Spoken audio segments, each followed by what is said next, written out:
तो दोस्तों, हम आज के विषय में जानने वाले हैं डॉक्टर अब्दुल कलाम के जीवन शिक्षा से जुड़ी कहानी जानते हैं। जानने से पहले चैनल को सब्सक्राइब कर लीजिए। चलो आगे बढ़ते हैं।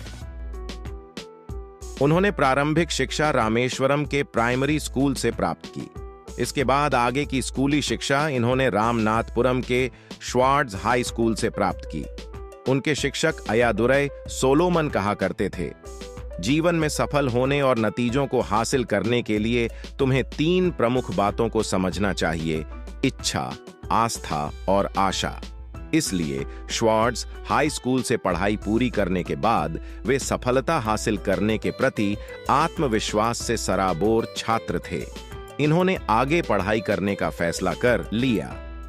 उन दिनों इन्हें व्यावसायिक शिक्षा की संभावनाओं के बारे में जानकारी तो थी नहीं, इसलिए इन्होंने सन 1950 में इंटरमीडिएट की पढ़ाई के लिए तिरुचिरापल्ली के सेंट जोसेफ कॉलेज में बीएससी में दाखिला ले लिया।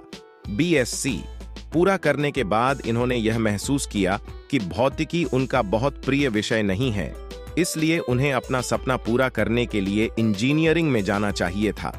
फिर उन्होंने दक्षिण भारत में तकनीकी शिक्षा के लिए मशहूर एक विशेष संस्थान Madras institute of technology MIT Bose में दाखिला ले लिया। MIT मेन उड़ान संबंधी मशीनों की विभिन्न कार्यप्रणालियों को समझाने के लिए नमूने के तौर पर रखे गए 2 विमानों ने इन्हें काफी आकर्षित किया। इन्होंने पहला साल पूरा करने के बाद वैमानिकी यानी एरोनॉटिकल इंजीनियरिंग को अपने विशेष विषय के रूप में चुना। स्नातक के बाद वे MIT से एक प्रशिक्षु के रूप में Hindustan aeronautics limited HAL Bangalore चले गए। वहां इन्होंने टीम के एक सदस्य के रूप में विमान के इंजनों के अनुरक्षण पर काम किया। यहां इन्होंने दोनों तरह के इंजनों, पिस्टन इंजन तथा टरबाइन इंजन पर काम किया।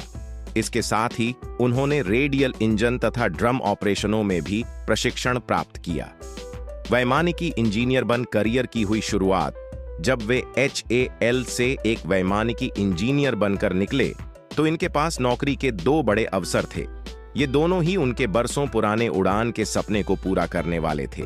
एक अवसर भारतीय वायुसेना का था और दूसरा रक्षा मंत्रालय के अधीन तकनीकी विकास एवं उत्पादन निदेशालय का था। उन्होंने दोनों जगहों पर साक्षात्कार दिया। वे रक्षा मंत्रालय के तकनीकी विकास एवं उत्पादन निदेशालय में चुन लिए गए।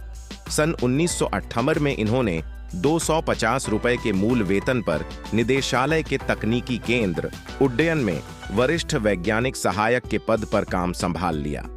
निदेशालय में नौकरी के पहले साल के दौरान इन्होंने ऑफिसर इंचार्ज R वरदराजन की मदद से एक अल्ट्रासोनिक लक्ष्यभेदी विमान का डिजाइन तैयार करने में सफलता हासिल कर ली।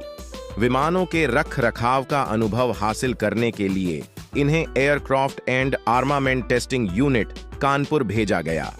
उस समय वहां MK-52 विमान के परीक्षण का काम चल रहा था। इसकी कार्य प्रणालियों के मूल्यांकन को पूरा करने के काम में इन्होंने भी हिस्सा लिया। वापस आने पर इन्हें बंगलौर में स्थापित वैमानिकी विकास प्रतिष्ठान में भेज दिया गया।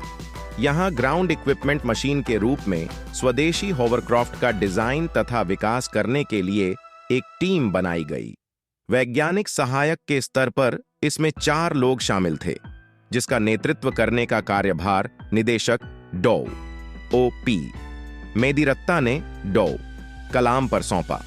उड़ान में इंजीनियरिंग मॉडल शुरू करने के लिए इन्हें 3 साल का वक्त दिया गया। भगवान शिव के वाहन के प्रतीक रूप में इस होवरक्राफ्ट को नंदी नाम दिया गया। डॉ कलाम के जीवन में मील के पत्थर कालांतर में इन्हें Indian committee for space research की ओर से साक्षात्कार के लिए बुलावा आया। उनका साक्षात्कार अंतरिक्ष कार्यक्रम के जनक डॉ विक्रम साराभाई ने खुद लिया। इस साक्षात्कार के बाद भारतीय अंतरिक्ष अनुसंधान समिति में रॉकेट इंजीनियर के पद पर उन्हें चुन लिया गया। तो दोस्तों, डॉक्टर अब्दुल कलाम के बारे में आप लोग बहुत कुछ जान लिया होगा। तो दोस्तों, मैं अपनी वाणी को विराम देते हुए कहता हूं कि इस चैनल को सब्सक्राइब कर लीजिए। धन्यवाद।